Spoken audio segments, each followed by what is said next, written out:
All right, we're live with my favorite porn star, Stirling Cooper. I like saying that because then everybody thinks I'm gay or something.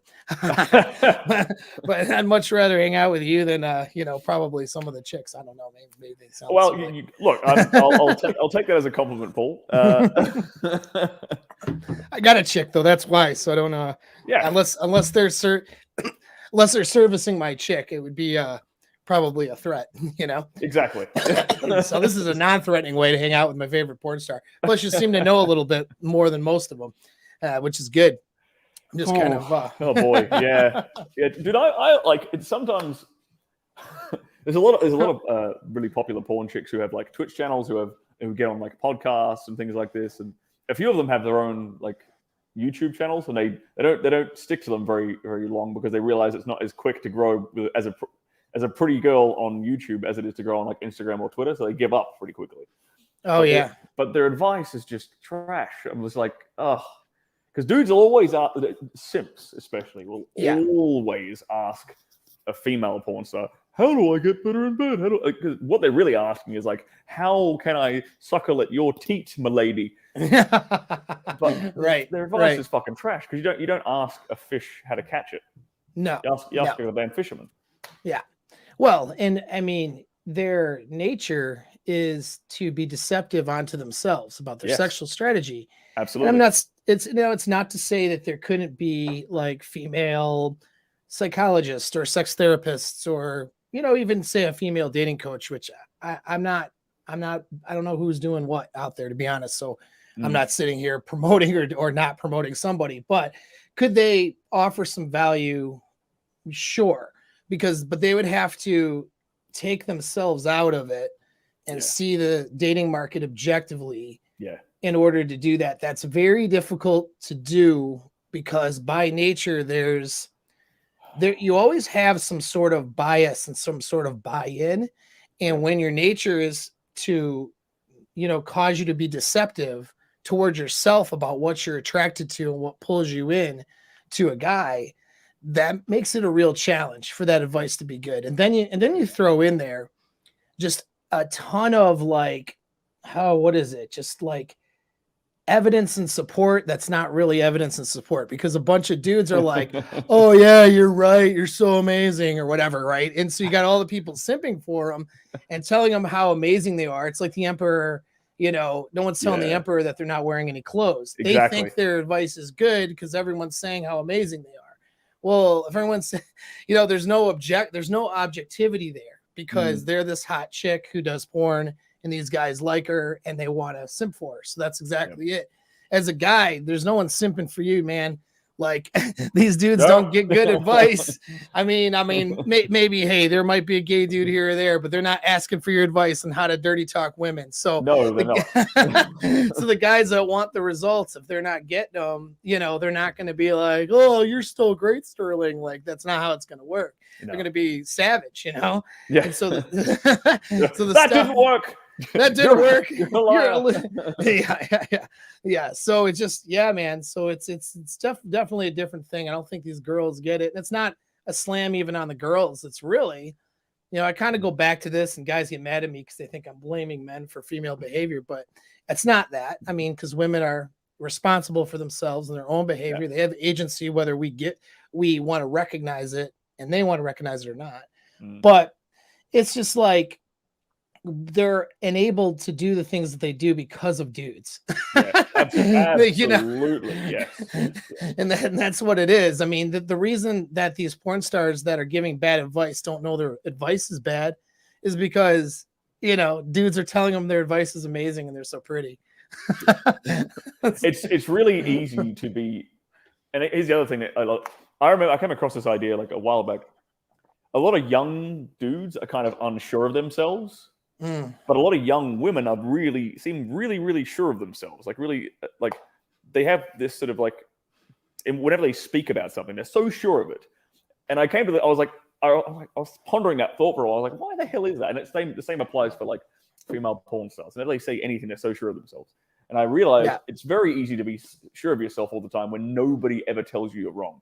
Nobody challenges it. Right. No one ever challenges it. So of course they have absurd like egos and are like certain of their advice. Absurd ideas, sure. Yeah. And even the guys that work with them and actually do have sex, they're not going to necessarily tell them they're wrong either, No. because you don't want to get banned from the industry, have them not work with you or lose work. Well, that's what I've been through because I speak my mind on Twitter.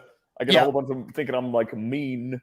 Yeah, you're this misogynist guy now who would be terrible to work with. Like, meanwhile, there's a ton of other. I knew this when I did that. When I sort of started tweeting I knew that would bite me in the ass. I wasn't oblivious to that fact, but like I made the decision. I would rather help dudes. That was more. It was more important for me to be honest and to help dudes who are struggling. Let's be frank. Than to try and not offend my co-stars. Right. Because there's a whole bunch of male porn stars out there who agree with the shit I say. I know they do because they tell me behind closed doors. But they're not going to put it online. And, and that's the reality of when you're on set with some of these girls. You just sort of bite your tongue and you don't really say much.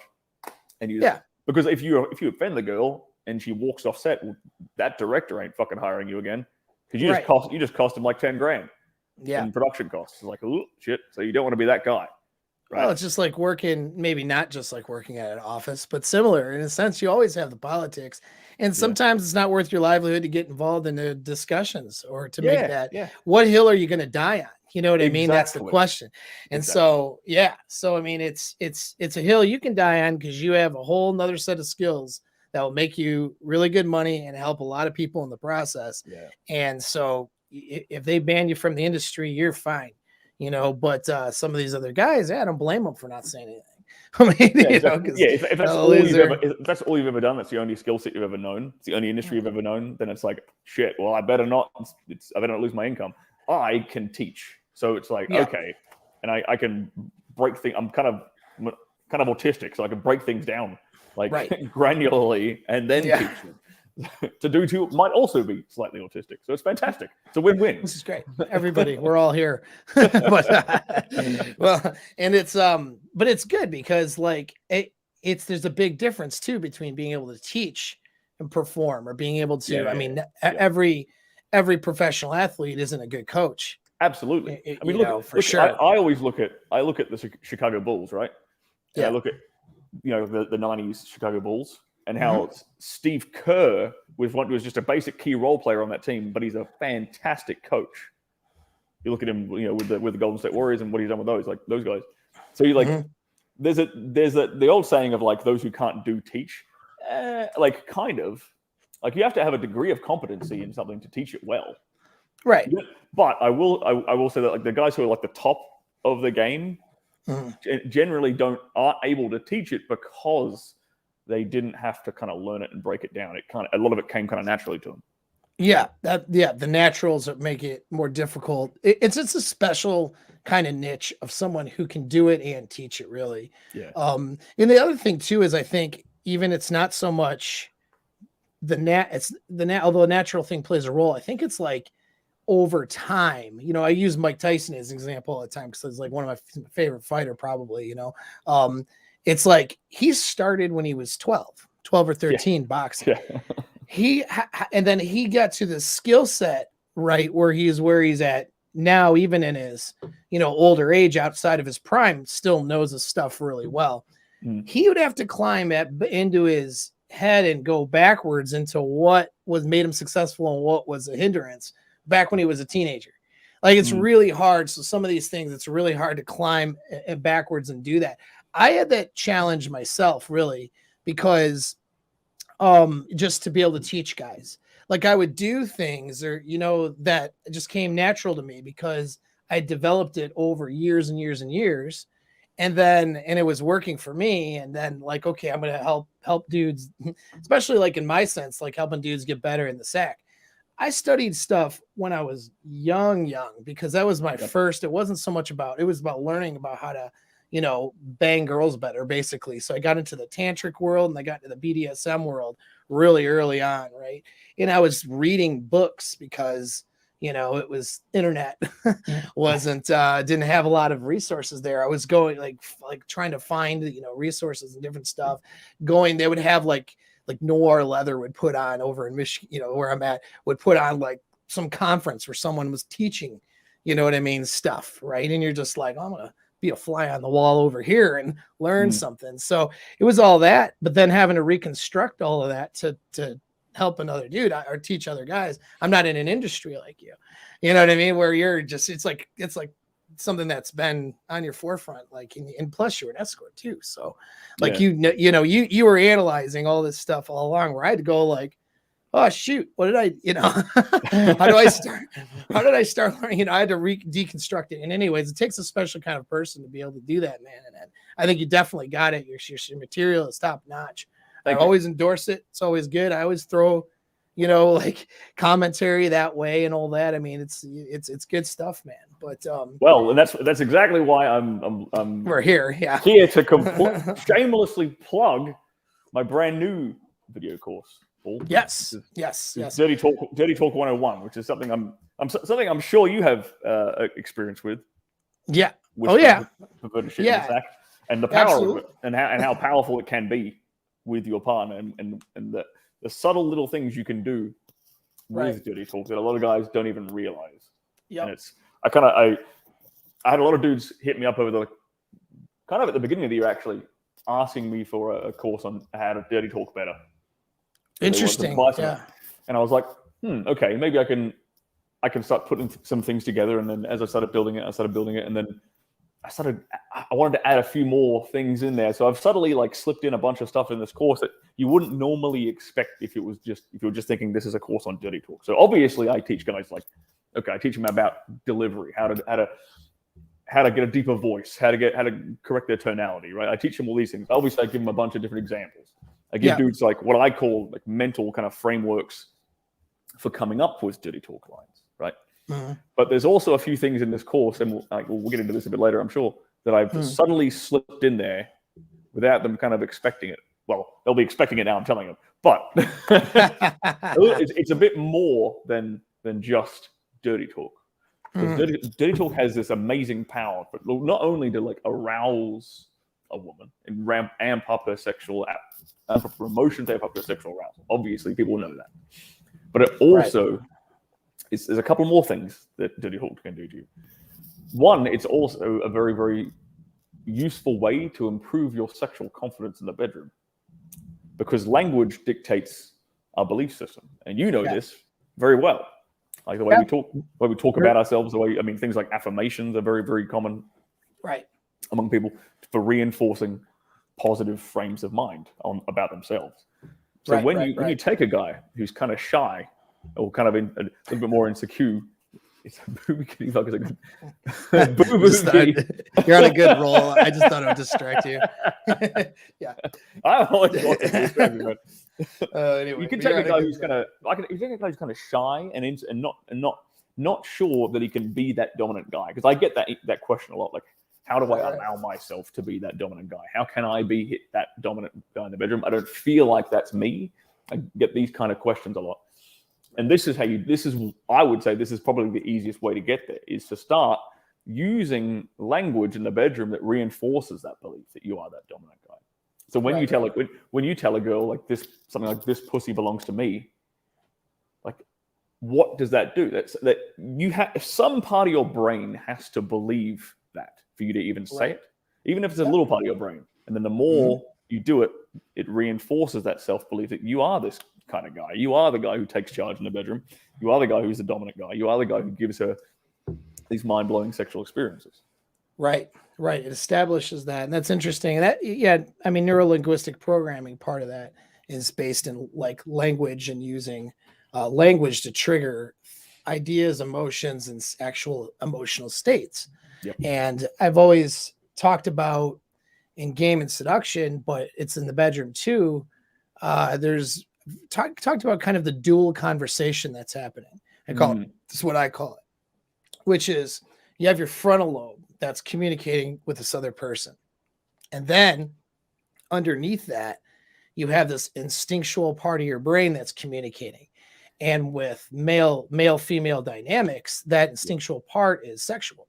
And so there's a sexual dynamic and conversation that is underneath the overt conversation, but those will often combine together that primal sexual conversation will rear its head into when you go direct or when you're in the bedroom, will rear its head into the, the normal frontal lobe conversation, if you will. Absolutely. And that pulls them into what I call a primal or feral state, so it makes them, you want to make them go really feral, more or less, or primal in the bedroom, where really they want you to do anything that you want to do to them. Like they want to be taken. They want to be taken. Completely taken and taken over, and just and have you just be your facilitator for anything you want to do, and then have that experience. They're just completely primal. And so there's certain, I think we can just kind of get into some of the concepts there, because what it does, but like, how about, so what you mentioned, like, okay, that pussy's mine. That's ownership, right? Yes, so exactly. Ownership is, dude, it's so funny. Like you understand this on the same level that I do. So you're going to be saying things, like taking words out of my mouth as we talk about this. I know. Good. It's great. It's perfect. Right. Yeah. Well, so I'll ask you then. So I'm not doing all the talking. What are some other, concepts? We have the ownership one, but what are some other things? Like, why do you think, on a primal level, like being dirty, so to speak, like something like calling her a slut, right? My little sluts, or my dirty little cunt, or now. Caveat here too. Well, no, you go first, but then I got. I'll tell you what. I'm gonna answer your question with a demonstration clip. We got demonstration clips. Nice. Can you share? Do I need to? Yes, I can share it with you. It's gonna be. Right, let me see which one it is. This one. Yeah, this one. Because it talks about. It's an example at the very end of it. It's an example. Actually, there's two different examples in this clip. So nice. The way I sort of structured the course, for those of you who are interested. Oh, and by the way, this video course is on 50% off sale this week only. And you can get it before the 27th of November. You can use, I'm sure Paul's got a link in the description down below somewhere. You can use his link. Yeah. Is the link in Twitter? Did you send it to me on Twitter? I'll throw it in there after this. I'll drop it in the private chat right now if you like. Oh, okay. Yeah. I don't even know how to get to my private chat though. Just or you can drop it in the regular like the chat. Like here on StreamYard where it says comments in private chat. It's just it does. Yeah. Oh yeah, hey, look at that. I'm learning. Sterling's teaching me how to. Sterling's YouTube channel. If you guys aren't subscribed over there, you're missing out. For one, two is it's so well organized and so well done, and mine is like so dumb. Like you got the right people, like that know how to market a channel, man, and you're killing it. Okay, and I'm just like figuring it out still, but we're getting there. There we go. There's links in the chat. Yeah, so there are links in the chat, guys, to get this course. All right, so and what I was going to say was this is so it's on pre-order until the 27th of November. So if you get it this week on pre-order, you get it for 50% off. So you can save yourself $200. So after the 27th of November, the price jumps up to $399. This week only, you get it for $197. So, and if you use Paul's link, you can support Paul at the same time. So good stuff. So buy it and do it through the link. And do you see the little clip I've shared with you? There you go. Bang. I do. Yes. So the way this course is structured, right, is this is totally PG. You're not going to get in trouble. I mean, well, it's not PG, but it's not. You're not going to see anything. It's good enough. You're not going to see anything, right? So the way the course is structured, I sort of break down, the importance of dirty talk. I go over perfecting your delivery. I go over a few different concepts that you can use before you even get to the bedroom, and then I give a ton of examples and frameworks that you can copy and steal verbatim off my examples or create your own examples, and I give you tools for doing that. And then at the end, I have this big demonstration clip of about 15 minutes of me just dirty talking to this girl who's a friend of mine and bringing her to climax at the end of that 15 minutes. And I'm not having sex with her. I'm not doing anything like that. I'm not using a vibrator or a dildo. I'm just got one finger on her clitoris. You can't see that. It's off camera. But I'm just lightly rubbing her clitoris, and the majority of the work I'm doing is whispering perverted shit in her ear. Nice. Now, for our audience, what is a clitoris? No, I'm just kidding. So do we? Do I have to? Can you play it, or do I have to? I can play it from here. Oh, okay. All right. So yeah, let's but watch there's a couple of different kind of frames that we're embedding here, and then we can break it down afterwards. I think it'd be really good. Yeah, man. Let's do it. Crank my volume up. Ooh.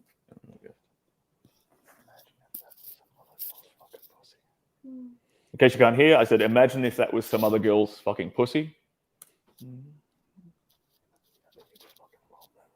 I bet you'd love that, wouldn't you? I'm tasting some other fucking pussy off my fingers. Love tasting some other fucking pussy off my dick. What if I just fucking tied you up in that corner over there? Made you watch me fuck somebody else? Pulled my dick out of her? You used your fucking mouth to clean it off? That's all you're fucking good for, isn't it? A little pile of fucking holes for me to use. Little pile of fucking holes for me to abuse. My personal little cum dumpster. Yes. Say it. All right. Nice. I feel like a bunch of dudes circling around watching a porn together. That's weird. Wait, I was gonna try to grab a bottle of lotion and just be like, tell us about that clip, Sterling. God damn it. I can't do anything serious. Anyway. I love it.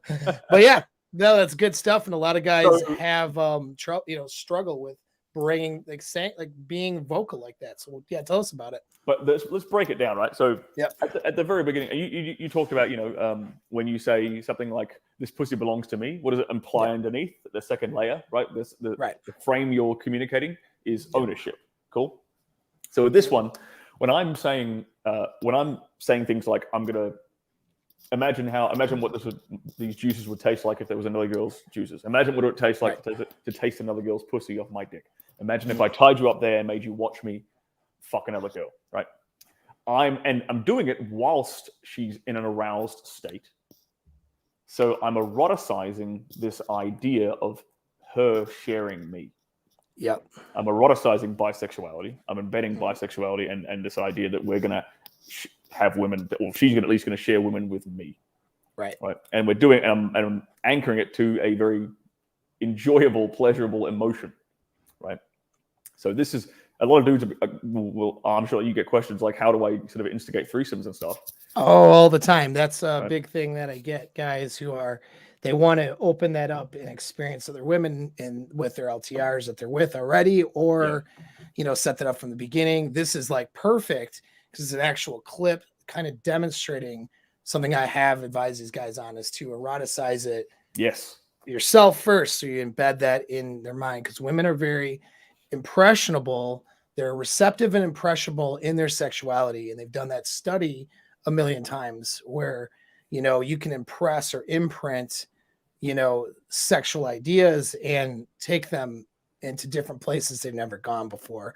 And if you read things like, I think you maybe have mentioned this too, things like Secret Garden, for example, will let you know like how just really into the fantasy and savage that women in general can be, and then how they can be steered once they're aroused into different ideas and into different, states, if you will, of fantasy. So you can bring into the idea somebody who's not, maybe neutral on the idea of bringing another girl in or sharing you with another chick. You can bring that idea in and eroticize it when she's aroused, and then start building that arousal, which is exactly what you're doing right there. Exactly. Through dirty talk, mostly. Bingo. Yep. Bingo. And that's just one example of something you might want to start playing around with. One example of a seed you might want to plant in her head. Now, at the very end of the clip, I used what I categorize as like more degrading, humiliating kind of language, right? Yep. Where I call her like a worthless pile of holes or something, like a cum dumpster, right? And you asked before we went and played this demo clip. You asked, what do you think it does when you use more kind of like degrading language? And so I'll answer you. Yeah. Here's the thing that guys need to understand is that women don't fuck down. Yeah. Women fuck up. right? Yep, exactly. Yep. They only fuck up. So what we're and whether or not she doesn't necessarily consciously when she slept with you for the first time at least, right? Because the problem that a lot of guys have in their relationship is that they convince her otherwise after the fact, that she is in fact above him by simping on her and fucking putting her on a pedestal and all kinds of shit. So she initially thinks that you're better than her, and then you prove her otherwise, and you flip the fucking dynamic, and then she doesn't like you anymore, right? Yeah. And she cheats on you and divorces you or whatever the hell, right? Mm-hmm. So only you can convince her otherwise, right? But somewhere in the back of her mind, at least not necessarily consciously, but at least subconsciously, she accepts the fact that you are better than her if she slept with you. Or what this kind of language does, what I classify as like degrading and humiliating language, what that does is it takes that concept from the unconscious mind and brings it to the conscious mind. Right. So you're consciously making her aware of that power dynamic, of that value dynamic of I am above you, you're below me. That's and right. That's I think very arousing to them, because that super makes arousing. them, that's something that they're wanting, and that hits that back to that primal conversation, that hits that instinctual trigger to want a guy who's better than she is. On a primal sense, in a sexual genetic sense. Understand when I say better, I'm not talking the value of human life or biblical betterness or, right. But it's on that genetic primal sense. That's what she wants that. And that's good. It's very, I was going to mention another thing, but so that's exactly right. And then that's best, amazing explanation. Let's look at this super real quick. What do we got here? Okay. Yeah, man. Well, you know where to find me. Does any of the content help with escalating and approaching as well? It doesn't help. Yes. It doesn't help with approaching, but it does help escalate. There's a whole module in the middle of this course by escalation on stuff that helps you take the date to the bedroom easier. Okay, and it's one of the big core concepts I teach in this course is a thing I call sexual framing. And I learned this a long time ago, and I've been using this for like 8-something years on damn near every date I've been on, and it's why I close on the first date very, very, very common, like very, very easily. It's kind of natural because everybody has different aspects of their personality that they bring out around different people, right? So like you're a different person around your mother to who you are around your boss, to who you are around your best closest friends, right? Your army buddies or whatever, right? You have different kind of aspects of your personality you emphasize and you bring out around them. And women are no different. Women have a certain personality for the guy they put in the friend zone, and they have a certain personality for the guy they fuck. And they elicit different things. So with this idea of sexual framing, we elicit certain aspects out of her personality that are useful to us, that are more likely to elicit the personality she brings out around guys that she fucks. Right. So as an example, one example of a sexual frame is she's spontaneous. I'm eliciting this idea out of her that she is spontaneous. And I teach guys to do this in this course through a few different ways, but mainly through cold reading as a technique. Because it's chick crack. Women love chick crack. And that's why it slips in, the suggestion slips into their subconscious really easily, because they're like, if you can describe an aspect of somebody's personality in a way that makes them look and feel good, then they're going to accept it most of the time. Like when you tell me I'm a good teacher, or when you tell me my channel's really well organized and it's great content, I'm going to accept that. I'm not going to be like, no, Paul, it's trash. Like I'm not going to reject that, because it's a very complimentary frame, and I like that, so I'm gonna let that get into my subconscious, right? Same thing if I use sexual framing on a girl, and I just, as one example, if I want to describe her as spontaneous, I might say something like, you seem like the kind of girl I could take to the airport with nothing but a toothbrush and a passport, and we can go on all kinds of incredible adventures together. Yeah. You're building a fantasy right there too. I'm doing that as well. I'm also, it sounds like it's like a future pacing in a way, right? Right. Mm-hmm. But it's also, if she says yes, she's like, you know what? Most girls would love that kind of an adventure. Most girls would love that adventure, right? So she's probably going to say, yes. And the moment she says yes, she's just accepted this idea that she is spontaneous. Yep. At least with me, which That's is all I care about. Yep. This is classic neuro linguistic programming, even sales techniques too. This is really weird because I've never sat down and classically studied NLP. I know of it, but I've never actually studied it, and I've never actually classically studied sales either. Right. And so it's again like. But it works though. It works. It's convergent evidence. You know it works. Yeah. Converging evidence. Mm-hmm. Yeah.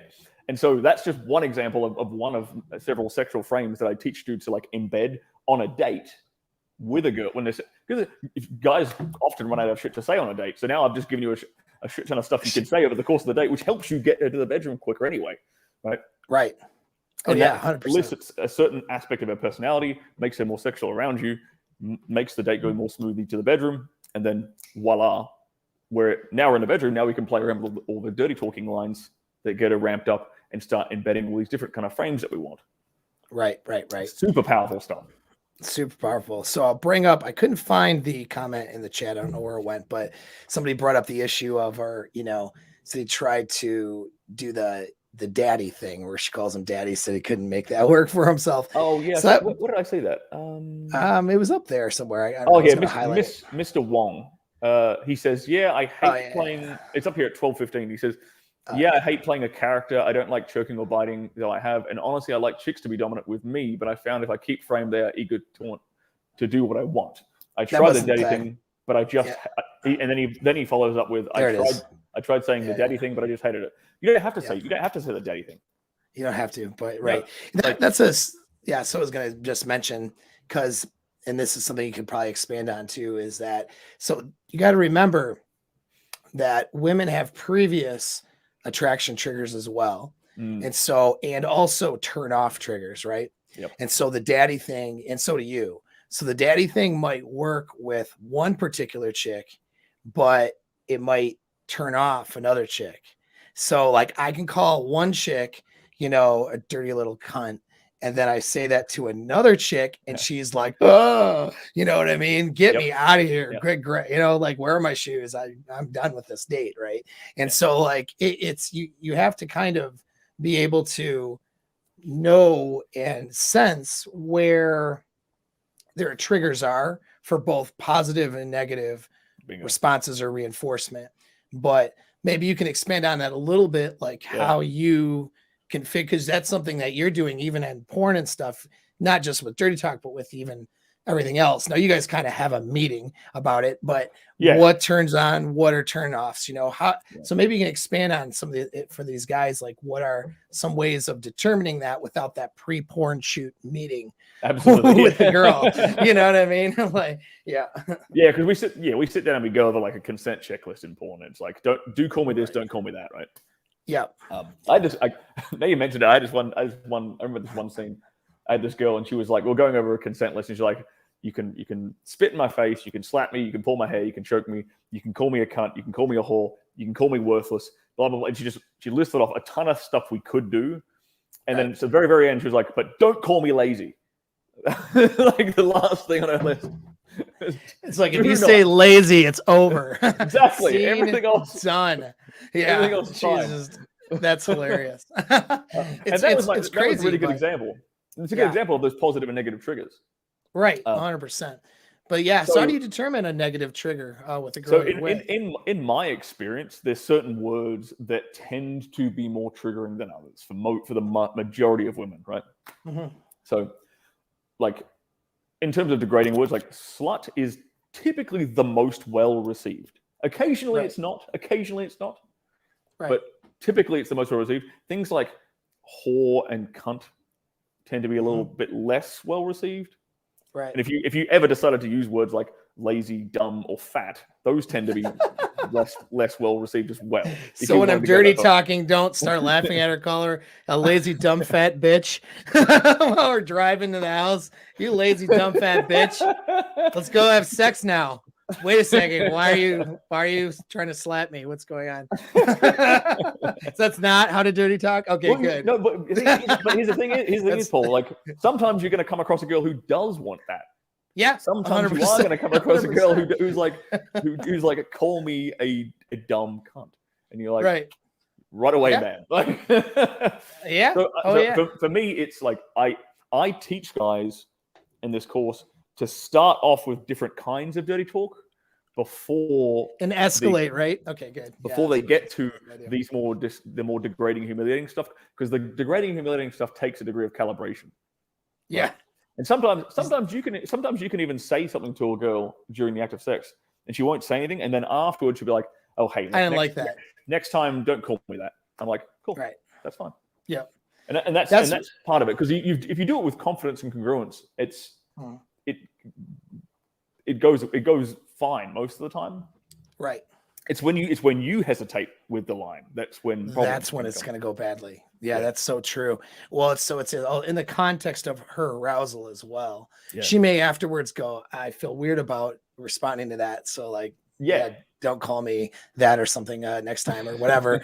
but usually that's the thing, in the moment and during the situation, she's usually responding. Now you can tell when a girl, just like physically, or whether with your physical escalation or verbal escalation, if she's going the opposite way from arousal, you can tell if she's okay, and then you pull back from what that stimulus is. And that's where you guys have to have good awareness of the chick you're with in the bedroom. I mean, the root of game, whether it's bedroom game or pickup and all that stuff, and whatever phase of seduction you're in, the root of it is, in a sense, empathy and being able to see what they're experiencing and pick up on those cues, and then to take it to one direction or another. Because you could just introduce, I've had it happen so many times where I introduce an idea or a word or whatever. If I would have asked her in the context of a logical discussion over dinner if she would be okay with this, or if this would be arousing, she would say absolutely not.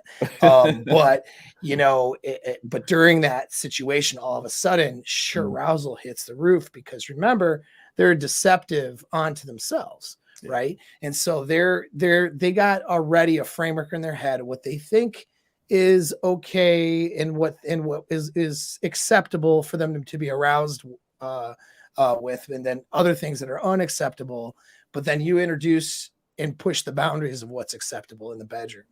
And through voice, that's the best way to do it in a lot of ways. Because just like your example there, talking about tying her up and then banging another girl in front of her. Well, you start there. You don't start where she comes over for dinner, and next thing you know, you put a bag over her head, tie her up, and then you have her sister laying there, and you're like, huh? You dumb fat bitch, huh? Right? Probably that's probably not going to work too well. so yeah, you can escalate. You escalate it through words first, and the arousing. In my mind, I could never imagine a dude trying that, but I'm sure some dude is probably going to interpret this wrong and be like, "That didn't work." These guys suck. Their game sucks. I tried it. I invited her sister over. Yeah, I kept calling her fat. She broke up with me. Like, what do I do to get my ex back? That's what they're on my channel a week later, super chatting about trying to get the ex back. Well, I called her fat because that's what you guys were talking about last week.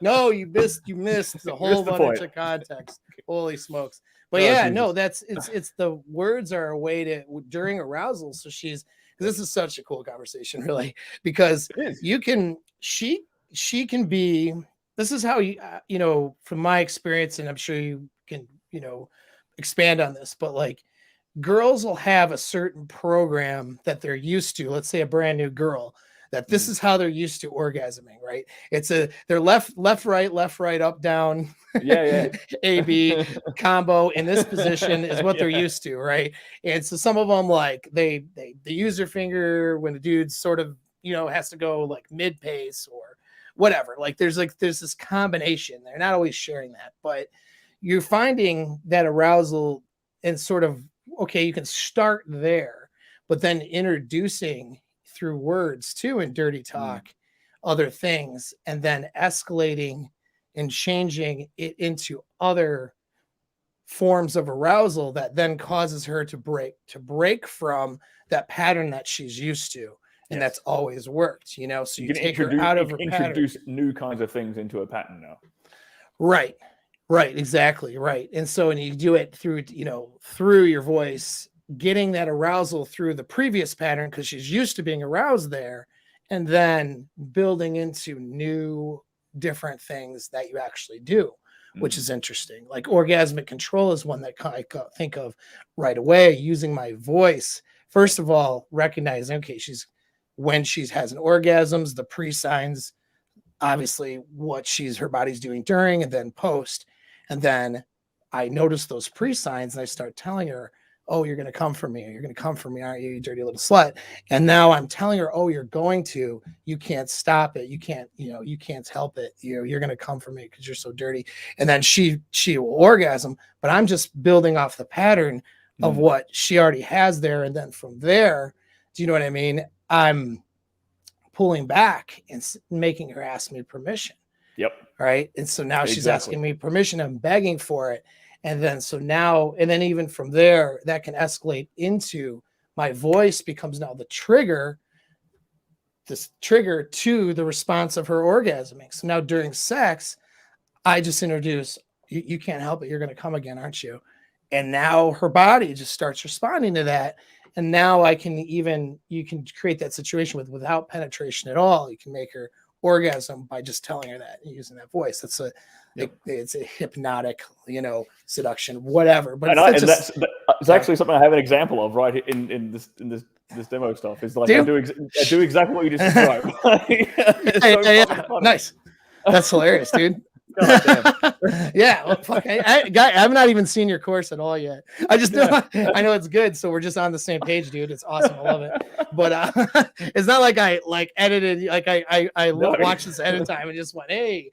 No, it's that's awesome. I love it because it's like that convergent evidence thing, you know. Let's show them a little bit more converging evidence. So let's do it. The first part, the permission part. Dude, that couldn't be queued up even like better than that's hilarious. I had no idea. This is so funny. I told you were gonna like take words out of my mouth. I knew you would. I love it, dude. So this is again, you might need to crank your audio up, guys, if it's a little bit. Right, if you're at work, crank it up, put on a loudspeaker. Yeah, exactly. Put on the Bluetooth. Put on. All right. Something more intense. I can tell it is because your clit's getting bigger.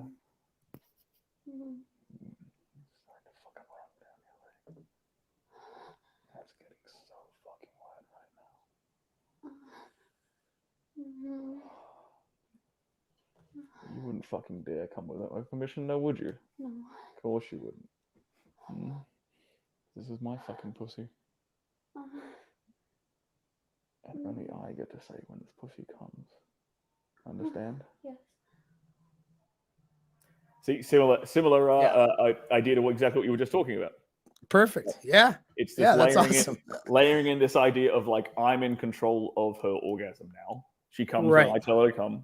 And even before, at the very, very beginning, I played around with this idea that I call like sensations. The framework I use for it is like describing sensations she is already feeling to amplify them.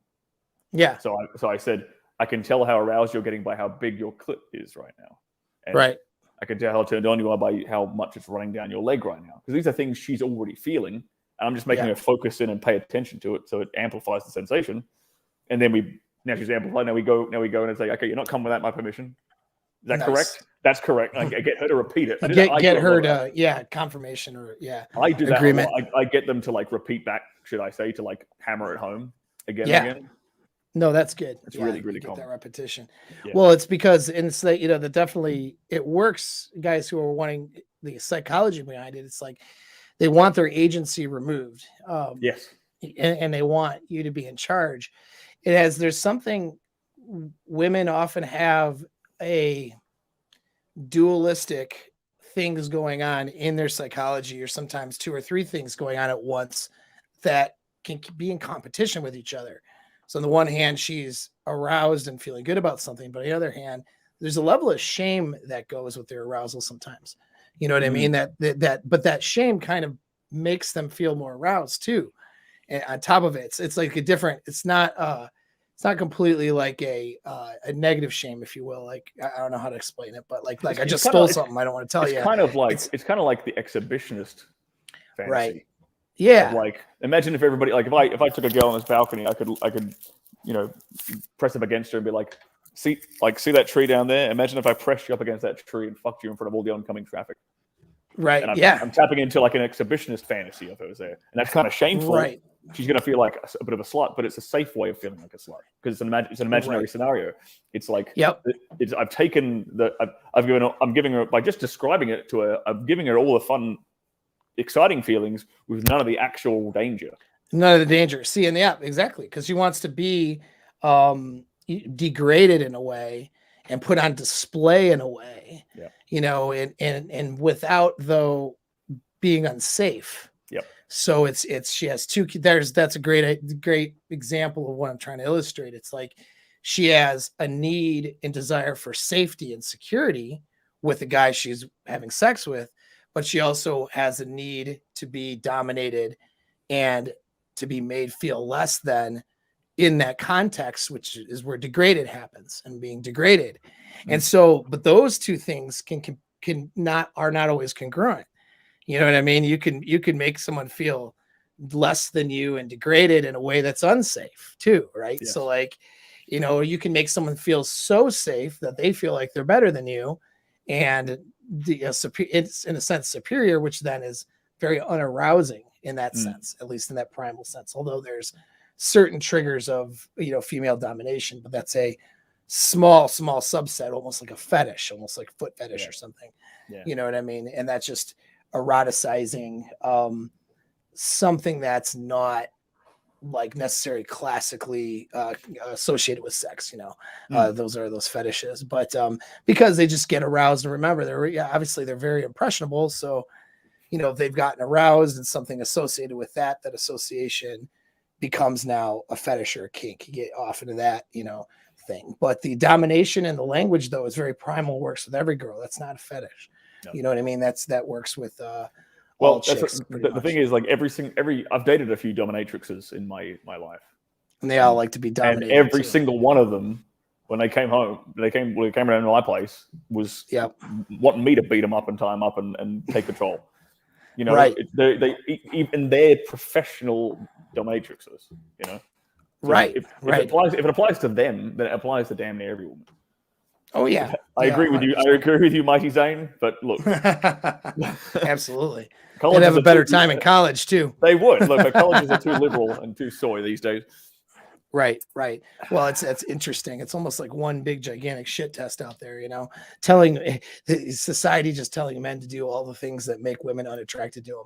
It literally is a big global shit test. It's crazy. Exactly. Oh, and on the daddy thing, it's interesting. Because I don't. There was that question earlier on about the daddy thing. Like, you don't have to use that if you like, sir, master, boss, whatever you want to use. Like, just insert your own word. You don't use it. Don't have her call you anything. Don't have to use it. I personally like it when women call me daddy, so I make them call me daddy.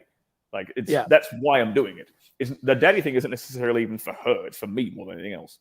Right. And so for me, so me, that's where we're a little opposite. I've done it with girls before because they liked it, but really I'm not into it. I don't like it. It just doesn't, doesn't trigger.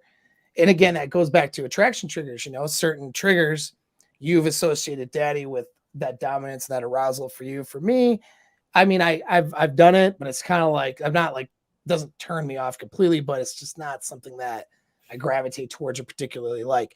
Some girls don't like it because they will associate their actual biological father, and they don't want to associate that in a sexual sense. And tell you what, one thing a pattern I've noticed is if she has actually, don't use the daddy thing if she's actually lost her father. Yeah. Stay away. Definitely don't say I'm going to bang you like your dead father. If you say that, and then it's a you big fat wildebeest of a woman. Stupid. I'm talking dirty. I took Stirling's course. Why are you leaving? so bad. The lack of you got it. That's the thing too, guys. When you get this course, because you're gonna get it because it's awesome. You need to get it. Pay attention to though to the subtle way that you're delivering these messages, and that's really important too, because man, it's not, you know, there's a technique to it, right? There's a tone of voice. There's an art to it, you know. It's not an art. There we go. And I tell guys to try not to, you know, I do give them like, you know, here's some lines that you can copy verbatim, and I kind of go over delivery. But it's also an aspect of like, find a style that works for you as well. Yeah, you know, find things that match your person. Like I said, you know, if you don't like her calling you daddy, then don't. Like, you don't have to be so rigid and exactly the way I do it.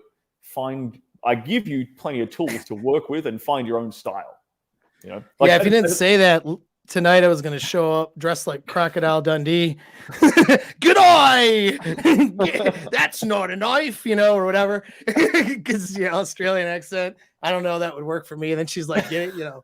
She'd be like, no, but have you had a stroke, Paul? What's going on? What is going on with him? Yeah, my version of a Australian accent, which sounds terrible and not Australian. Yeah, but no, it's but that's an important distinction though, man, because like obviously there's universalities. There's a universality to these concepts. Yes, but how you deliver it as yourself, as your version of your alpha self is different. I'm kidding around because obviously I don't have an Australian accent, and it wouldn't be sexy if I were to try to have that with a girl. I would have to take acting classes and practice probably, but you know, that's something that you obviously, that's your voice and your way of delivering it, you know, whether it's daddy or the specific language you use or different things, but the concepts, you know, are universal. The concepts of dominance, the concepts of ownership.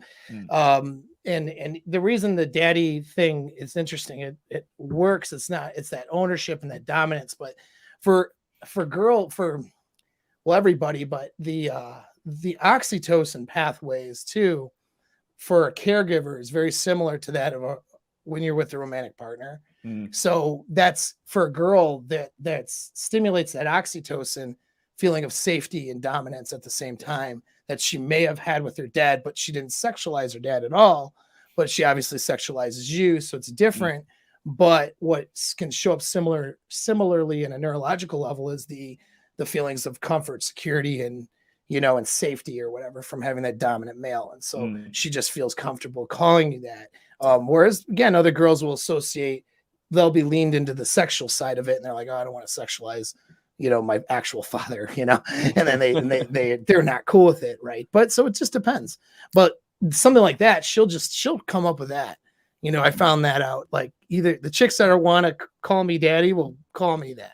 The chicks that, you know, they'll that aren't into it, they'll come up with something else, you know. Yeah. Like it denotes dominance or and the other thing I'll add in about like finding your own style is when you're delivering is like, I personally like to whisper a lot. That's kind of just that's the way I like to do it.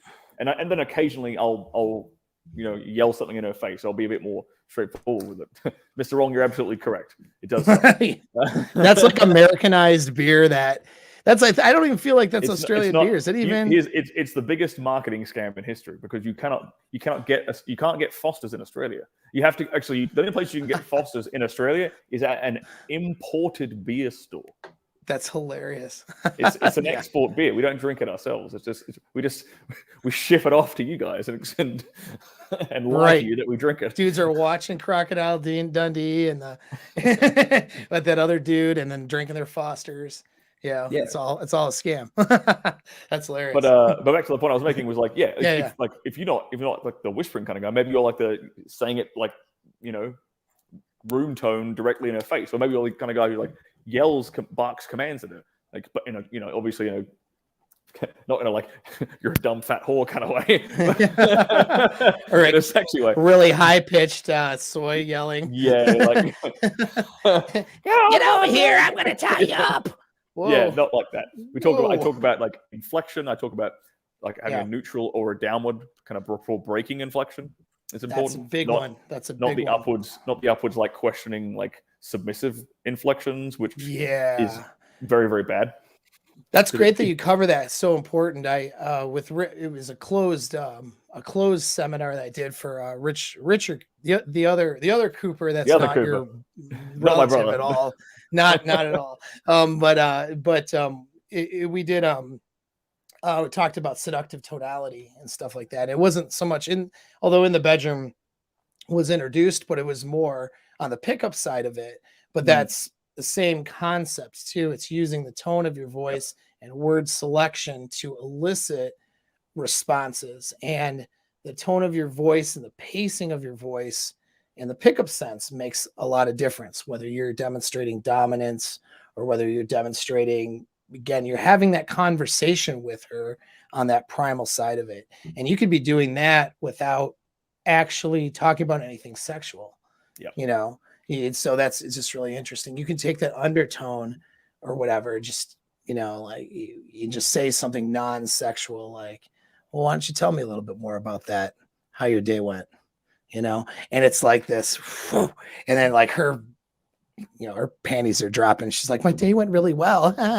She's like, and she's trying to qualify you and tell a part of her life or whatever it is. And it's just like the way that you pace out and your tone of voice really helps and makes a difference. And that translates to the bedroom. And it's good that you cover that in this course. I think a lot of guys really need it, Yeah, and you'll see in the demonstration clip I give, it's like I switch back and forth between like kind of flirtatious, playful tonality as well, and then I go and I'll switch back to like a more dominant, commanding tonality as well. I'll bounce around a bit and play with different things, just to keep it keep it unpredictable as well is a big part of not being boring, because you can still be boring if you do the exact same fucking thing every time. Right. Oh yeah. After a long enough time, adding a little bit of variety. So, and I actually give like guys a bit of homework in this course. I'm like, look, you've gone through this course, like pick two. If you're uncomfortable with dirty talk and you want to get started, like pick 2 examples from this that you're comfortable with, that are on your level, and then pick one that's just outside of your comfort zone, and apply them the next time you're in bed. Like that's the bare minimum homework I give guys for this. That's great. That's a really good way of approaching it, because they got to deliver it with confidence too.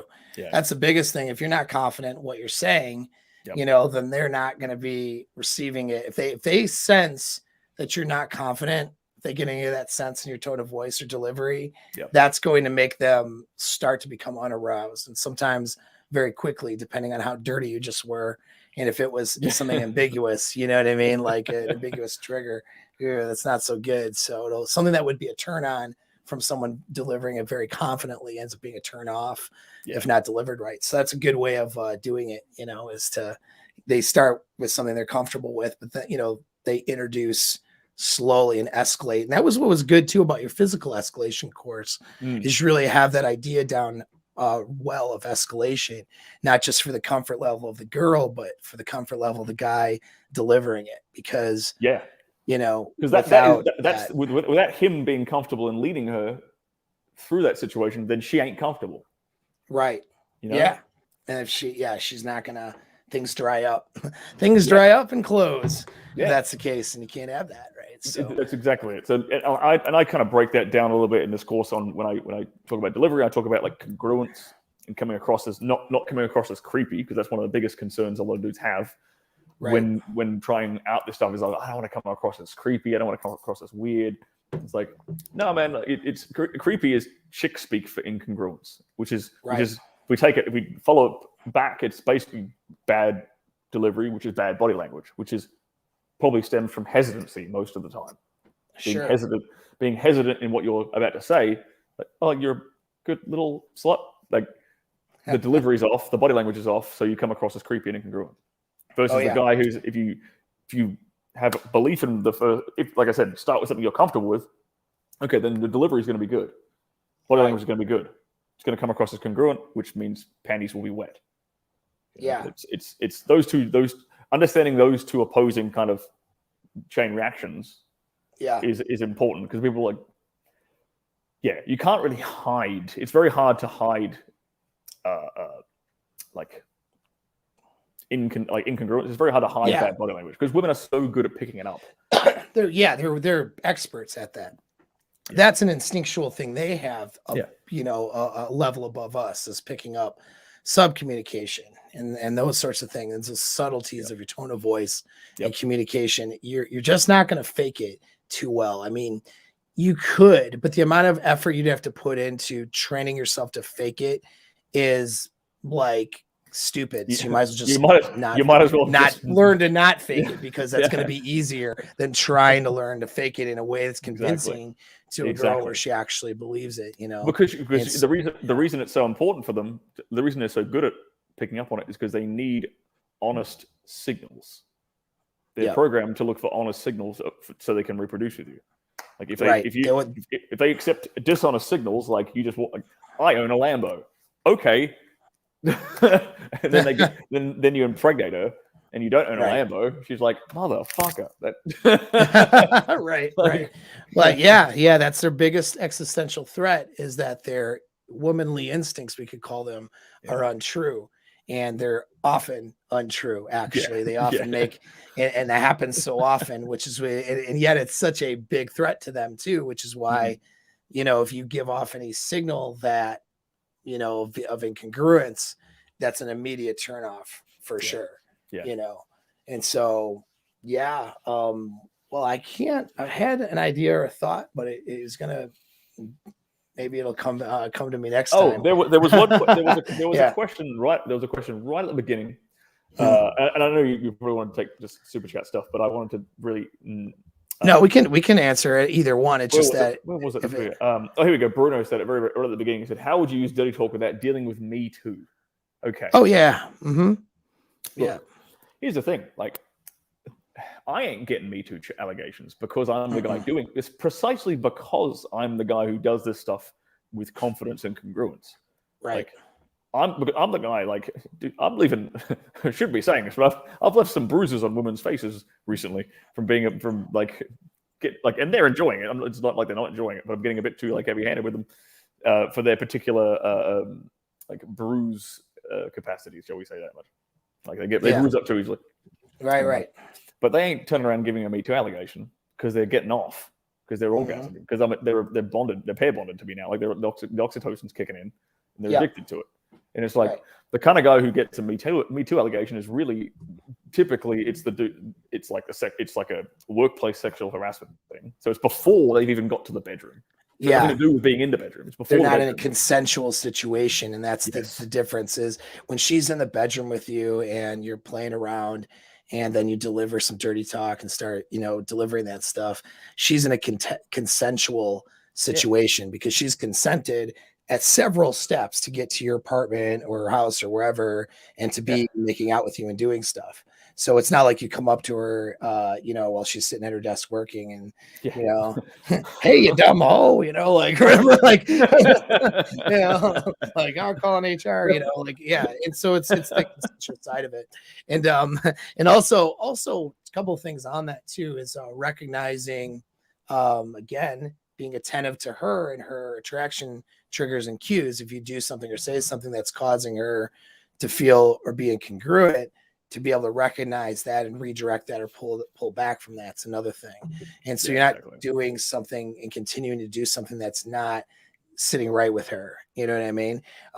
Especially if she says something, right? Obviously. And then let's see so those are like the main components of that, and is you're doing it, she's consenting like all around the way, and you're delivering it confidently and all that stuff, and so she's not feeling weird about it later, but another thing I was going to mention, that's the thing I was forgetting, was that this can really establish you as her alpha or dominant, maybe even best sexual option, is knowing how to use your words and condition through language what's happening. You know what I mean? You've never been you've never been fucked like this before, have you? You're coming again. You can't stop coming. You've not, this is, something you never experienced. You're going to, or before the orgasm, tell her this is going to be really long and intense. You'll have never experienced this before and shit, stuff like that, so it's like you're instilling this idea. Now it has to match to a degree the level of intensity of her feelings of what's happening. So the other things have to be there. You can't just be like, doing some really awkward, weird stuff and then talking really smooth. It's going to be not like what's going on here. But assuming that the physical aspects of things are in line, you can really drive her emotionally in her mental framework into seeing you as that best option, even if other things that the black pillars would start using in their lists, aren't there. You're shorter than some of her exes, or you're maybe not as physically, you're not as jacked as some of her exes, or your D size isn't, the biggest she's had. Or so you start listing these things that guys are worried about or concerned about. Well, when you create a really intense experience, regardless with what you're working with, and then you reinforce that through dirty talk in your words, that can really drive her into seeing you as that apex alpha, but that's what I think anyhow. But what are your thoughts on that? No, I agree with that. That's yeah. Again, I told you we take all these words out of my mouth for. Yeah. And Marcelo's got a question he's just dropped in the chat here. Should you be talking sexual things on the first date? I don't like. What do you mean by it's a weird context? Like, I get guys asking me questions about like sexting as well, and my rule is don't sext until after you've had sex with her. That's my main rule. And the same thing, right. and I apply the same thing to like meeting. Like, I can be flirtatious and I can escalate physically without ever talking about sex. Yep. Right, because that because it's. If you're doing that, I prefer to escalate physically. So I'm already making out with her before we go back to my place. Like that's always my kind of litmus test is like, are we making out in the bar? Cool. All right, now I can pull her back. Right. That's kind of my litmus test. So like I use physical compliance for me at least as like a means to tell like if she's ready to go. So I don't. If I was to start like saying more sexual perverted things on the first date like that. As well, it's just too much. It's pushing it too quickly for most women. So there's going to be, there's going to be some girls who are DTF like that straight away. But I'm playing a number. I'm playing the numbers. I'm trying to I'm trying to hit as many of them. I'm playing a game that's going to like cast a wide net, and reel in as many catches as I can. So I stay away from talking about anything overtly sexual. Doesn't mean I'm not flirtatious. Doesn't mean I'm not like deliberately misinterpreting something she says as her being sexually aggressive, like some kind of sexual innuendo or something. That's a bit different. But I'm not saying like the kind of things I'm teaching in this course I wouldn't say on a date. Well, except for that one module where I talk about sexual framing, but none of that stuff is actually sexual. It's different. It's very different. Yeah. No, it's interesting distinctions because, I mean, there's a time to go direct and a time not to. Yeah. And some of the stuff that I read out there is stupid fantasy crap, if I'm going to be real, by people who have terrible game. I mean, sure, I can get some chick to suck me off in a, Walmart, parking lot from the hood too, by saying, some fat girl, by saying some overtly sexual crap, maybe, you know what I mean? And she removes her false tooth and goes at it. That's, but really, there's crackhead game. Right. You know what I mean? Like, okay, your direct game's so good. No, it's not. And you're going to get blown out or, by most people, but there's a time there's a time to recognize when to go direct too. Sometimes they'll say something very overtly direct, but I can tell based on their eyes that pupil dilation a little bit, skin flushes a little bit. There's some, we're lost in this conversation. We're getting sort of lost in each other. I can see her melting into my framework and my physical presence as we have this conversation, and then it's, you know, that her voice moves into seductive tone, mine moves into seductive tone, and then I'll just cut right through it and say something like absolutely overt and direct.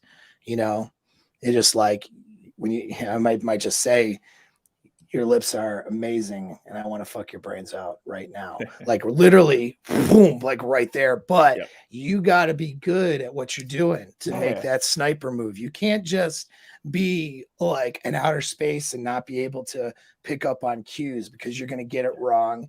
And then that girl's going to be like, oh, dude, get away from me. You know what I mean? It's not like going to work out. For a guy to pull that off, like, can that same guy tell that she wants to fuck him like then and there? That's basically like, because you and I obviously have the calibration to be like, this girl is ready to pull back to my place. Like we can read that language. We can read her body language. We can read the subtle things about her. So that's why doing something like that works. But for the dude who doesn't know how to, can't even tell if she likes her, or can't even tell if she's like on board with the pull, ready to be pulled back to his place, then he's playing with fire. You know, trying something a bit more direct like that, I think. Yeah, it is, because they like that dance. You know, they like the dance. They like they like the whole process.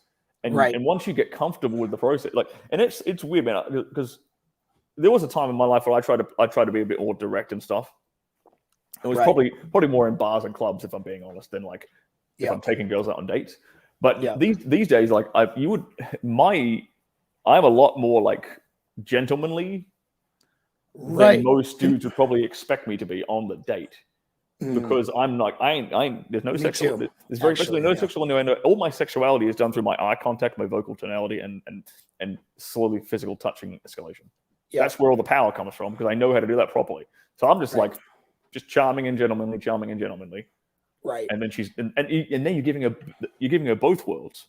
Yeah. You know, she's like, oh goddamn, he's turning me on, but he's also a really nice guy. I'm like, what the fuck? Yeah. You know, and she can't put you in a box, and you become mysterious. You become this thing she can't control. Yeah. You know? And that all works in your favor. Absolutely. Well, yeah, and I let that, I mean, in a calibrated way, that dual conversation, for me, I'm like 90%, you know, that way, gentlemanly, right? But when I can see that she's opening up and this conversation's working, I'll let little innuendos or little, you know, things enter into that conversation. You know what I mean? And just like little, like something calibrated, a little bit witty, you know, a best way it's sort of a James Bond ish kind of way, like something, you say something a little bit dirty, right? But it's like not so dirty. It's an out in left field out of nowhere. I guess that's the thing. It has to be contextual. Contextual, yeah. Because like women are receptive in their arousal. So a woman can go from 0 to 100 because of a guy hitting the right triggers, where our arousal systems are dominated by testosterone, which makes us competitive and which makes us want to go out and seek things and get things. And those, you know, that's that hormone, what that drives us. Women have testosterone that play a role in their arousal too, but it's largely driven by estrogen, actually, which is a little bit different. And that works around their ovulation cycle when you look at ovulatory shift. And then when makes them more receptive. So she could be in like a stressed out, tense state and be very asexual in that moment and not thinking of anything. And then you initiate and demonstrate sexual interest, and all of a sudden it hits that part of her brain and she's aroused now, you know, and she starts moving into things. But you doing that in a calibrated way, though, is the key, because, and I have a video on being sexually closed versus open, and then balancing comfort with tension. If you go high tension when she's sexually closed, what's going to happen is she's going to see you as creepy, or she's going to see that's the creepy vibe is high tension, sexually closed. So she's sexually closed and neutral, and you go high tension right away. Like when you do that, you're only going to get lucky in a sense, or she sees you as, such a better option for her, but it's just generally going to be seen as creepy. I mean, I don't care again what some of these terrible these real shitty game coaches want to say. They've done this study 1,000,000 times where they've taken attractive guy and they have him go direct with women. Hey, let's go back to my place and have sex. And they do it on the street. And when they had the attractive girl do the same thing, and it was like 70% said yes to the attractive girl, right? And 0% said yes to the dude. And I'm saying it zero. When I say 0%, that's been a repeatable thing that's happened in a very easy to repeat study. Ask 100 girls, direct, let's go to my apartment, or let's bang right now. 0. And I'm not saying again that direct isn't good. I'm just saying direct has to be calibrated. That's all I'm saying here. My buddy Justin has this really good analogy to use all the time. Is like, imagine you're a girl, and like from the time you hit like puberty, you're like a boxer in the ring, like you're up against the ropes, and it's just like dick.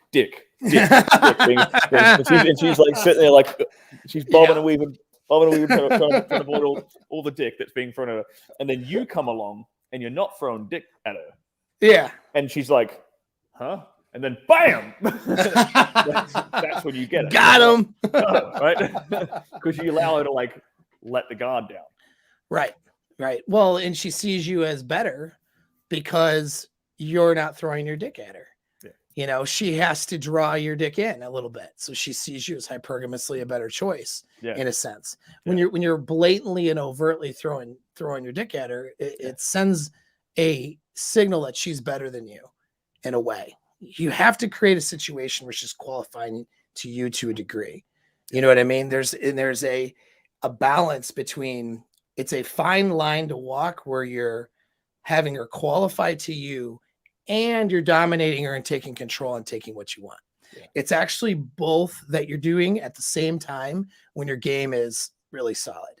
Guys screw it up when they're on too far on one side or the other, really. You know what I mean? They're trying to get her, they're too passive and they're not taking charge, or they're like, hey, want to bang? Here's a picture of my dick, and then she's like, next thing you know, she's blasting you on her Twitter and has your name everywhere, and sends a message to your boss on LinkedIn or something, and then that's how I left my last job. No, I'm just kidding. That's not true. That's not true. I'm a freaking porn star, and I don't send dick pics. Right, exactly. I mean, they can just search, they can just Google it, probably. They can just but yeah. If they want to, they can Google it. They're not asking for dick pics. Stop fucking sending dick pics, dude. But that's Simply Deep had a quick question. Yeah, is there the proper time and place for dirty talk is in the bedroom? That's kind of the most proper time and place. Absolutely. I mean, if you've never had sex with her before, then reserve it for when you're having sex. When you're having sex, that's the safest way. That's the first time safest way to initiate dirty talk, right?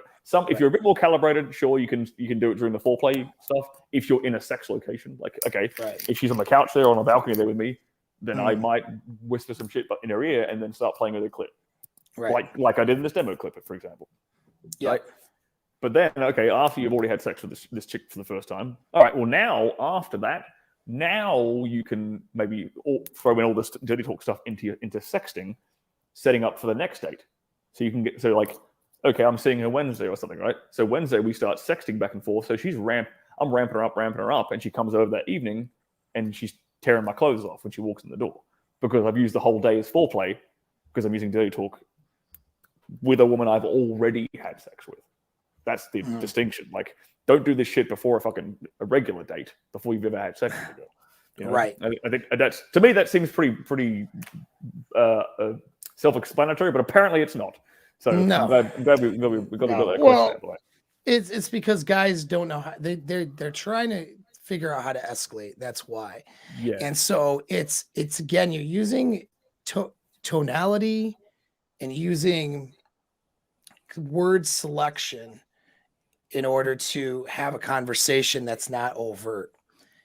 So let's say you're in a bar with a girl or something like that, and you're saying, you might say something like, she's like, I don't know, I went to the gym yesterday or something like that. Just going, yeah. Are you all sore or do you feel pretty good right now? Something like that might be something you would say. Are you all sore from working out, or are you feeling pretty good? And so it's normal conversation. But when I say it in using those word selections, she might be like, I don't know, sometimes she might then open it up. Well, I'm pretty sore, but sometimes sore feels really good. I went, oh yeah. Then she's playing with it. Yeah. And now she plays with it, right? And so then you say, yeah, you could just say like, yeah, oh yeah, I like to make things sore too sometimes. If and she might like laugh or whatever, and then she might say, well, I don't know if you think you can handle that, or something, and she'll move it into, like, you start off indirect, you're playing this little game. It's this little game of tennis that's going back and forth now. And it's hard for me to do here without a chick in front of me doing it back, but, trying to give some sort of example. But next thing you know, you went from talking about, oh, you look like she says to me, you look like you work out. And I say, no, I don't work out at all. Actually, I've never been to the gym. Tell me what that's like. Something I might reply with, as a joke. And then she's talking about so something that started off innocuous. It's this little tennis match now turns into me making her sore and her going, well, I hope you can handle it. And I'm like, well, maybe we'll see if I can handle it. And then maybe I'm moving. Why don't we get the fuck out of here? So then that right out, and now shit's happening, right? And I didn't start getting into, hey, I'm gonna dirk you're dirk. Well, okay, and then well, let's go in the park. You dumb fat whore. Yeah, you dumb. Yeah. It's like, no, it's a calibrated way of escalating, and she wants verbal talk prior to the sexual act. She'll open that up. She'll invite it. When you use ambiguous language or words that have dual meaning, like, it's like, she's like, I had just a killer workout yesterday. Oh yeah. So are you a little bit sore? Are you feeling pretty good right now? That has dual meaning to it, or it could. She'll either stay neutral, which is fine.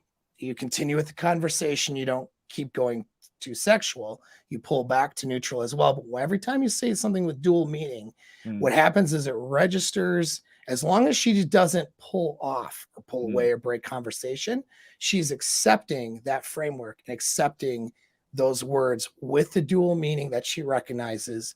She may be not addressing it because she's public and she has her, barriers to moving that forward, maybe because it's just the first time she met you, for example. And not every girl, believe it or not, according to the internet, will sleep with you within 5 minutes of knowing you. And so, she may have some barriers, but as you say those words that are dual meaning, but they're calibrated, they're gentlemanly, she gets that sexual tension built up inside of her, and she wants to continue that conversation. And then it'll get to the point where she's melting into you and eventually returning dual meaning statements into overt meaning or a location change. And then that's how you're having sex after just meeting someone. Quite to give that illustration for guys who always ask that question, it escalates into that. But of course, she has to be open and susceptible to it. And you're determining that through this exchange. You don't just start off with, the last module of Stirling's course when he's like talking about what you do in the middle of sex with someone, and then that's your initial line at the grocery store to some single mom who's shopping for her family on Thanksgiving or something. Don't do that. Don't do that. Oh man. Anyway, but we're about we're pretty far into this. And we got to bounce up. Wrap up in the next 5 minutes or so. Yeah, I think so. So if anybody's got any questions, throw it in the supers or throw a question mark. But otherwise, I'll let you close, man, and I'll put another link to the course and any final words. Basically, it's on pre-sale until the 27th of November. So if you use Paul's link in the chat or in the description down below, before the 27th of November, you get 50% off this week only. So you save yourself $200. You can get that. It's $399 as the full price. So for this week only, it's $197. Consider it like a Black Friday sale if you want, for all the Americans out there. So get your hands on that. And like I said, I start off with breaking down the importance of dirty talk, exactly what we're doing, with her imagination and with her subconscious, and how that's so powerful. Then I go down the route of explaining how to perfect your delivery. I talk about how to get a deeper voice. That's another thing I talk about, which we actually haven't really touched on. Oh yeah, that's great. That's really useful guide. Most guys think, I don't have a deep voice, I can't do this. No, you can get a deeper voice. You definitely can get a deeper voice. It's absolutely trainable. Then I go into a whole bunch of stuff you can use on and before and the first date that's going to lead towards sex more successfully. This idea of sexual framing that I talk about. I also talk about the power of voice notes and how to use voice notes really effectively. Nice. Particularly on Instagram as well. I really drill into it about its usefulness on Instagram. Yeah, it's a good. I don't talk about that enough, but it's really a good technique. Super useful, super powerful. And then the last chunk of the course is a ton of different frameworks for you guys to emulate and use for creating your own kinds of dirty talk, as well as giving you a ton of different examples you can just rip verbatim. But it's basically I give you these sort of tools so you can either training wheels, you can just copy them directly, and then I give you the tools to sort of go off on your own. And basically never run out of shit to say in the bedroom and know how to sort of escalate things to where you want them to go verbally. So you can start embedding, like we said, embedding some of these really, really useful frames for a longer health, in my opinion, a happy and healthy male-female dynamic. Yeah, absolutely. I personally think that a dynamic where what we classically call kind of like a Dob-sub dynamic, right? Yep. She does what you tell her. She does what you tell her to. She obeys you. She obeys you. She worships you, basically. That's a fantastic, healthy relationship where she's happy and you're happy. The reverse. She's being taken care of. Exactly. Yeah, exactly. 100%. Yeah. Did you want to answer this guy's last? It's a bit more than a 5-minute question. There's unfortunately it's a bit. I can have. So, I'll give you the elevator pitch of it. How does one get elevator pitch and then direct him maybe your channel or something? I don't know. I'm actually in February. I'm going to be launching a course on exactly this. Actually, I'm going to be breaking down, because I get this question a lot. So I'm going to be breaking down systematically exactly how dudes can get into the porn industry.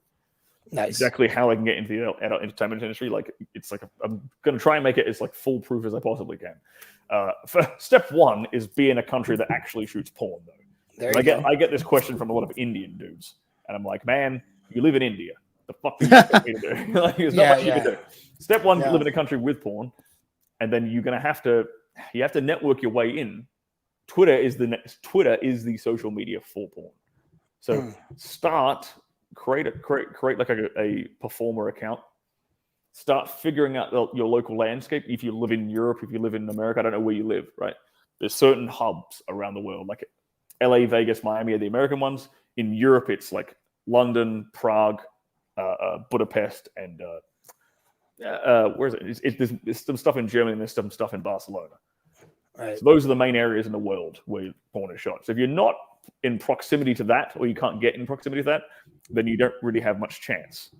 Unless you want to shoot your own stuff and just be an amateur model. And in that case, there's nothing stopping you from doing that right now. You can film you and your missus banging and put it up on Pornhub if you want to. Yeah. So that's a very, very brief answer. Unfortunately, it's a lot more elaborate than that. Yeah, I'm sure it's very involved. I mean, getting in, it's not because it's just like getting into acting. I'm sure we had Glenn Lawrence up in the chat earlier, if he's still around, but he's a very good actor out in LA, and he's been doing movies and stuff. Yeah, you have to break into a business. It's not just like no one's going to give it to you. No one's just going to give you this opportunity. There's no oh my gosh, I discovered him at McDonald's. Yeah, there's no job application like for chicks. For the chicks, I mean, even for the chicks just they just message talent managers. And they're like, can I work? And they're like, yes. But the talent managers won't take on dudes unless you've already proven yourself to be a decent, reliable talent. And that's it's kind of like that old problem of we want we want someone with 12 years of experience. Well, how do I get 12 years of experience? Right. Well, sure, it's a big risk. It's that chicken egg kind of thing. Yeah. Yeah. Well, because guys have to perform. Yes. Not that girls don't have to perform, but guys really have to perform, right? I mean, she could fake it and lay there and not be aroused. If she fakes it good enough, she still has a job. A guy has a burden of performance that she does not have. So bigger risk bringing on a new talent if it's male. That's interesting. That's going to be a cool course in February too. Have you on? We'll talk about it then, man. Of course, maybe before then as well. Always a pleasure having you on here, bro. It's awesome. Awesome. Good stuff. Thank you, And man. you guys, yeah, go ahead. No, it's funny whenever we talk because it's all like it's that two converging. Like we didn't talk about any of this beforehand. Paul hadn't seen the course, and then he says something. I'm like, oh, I have an example of that. Bang! And it's just this, we know what we're talking about. Dude, it was so perfect. That was timed so well. It's like, oh, and then there it is on video, and here's Stirling doing it to a chick. That's awesome. So yeah, so get the course, guys. It's going to be worth it. I don't have things on my channel unless I think it is worth it. I know that everything this man puts out is good material, will help your bedroom game. So that's it. Thanks again, everybody. Thank you.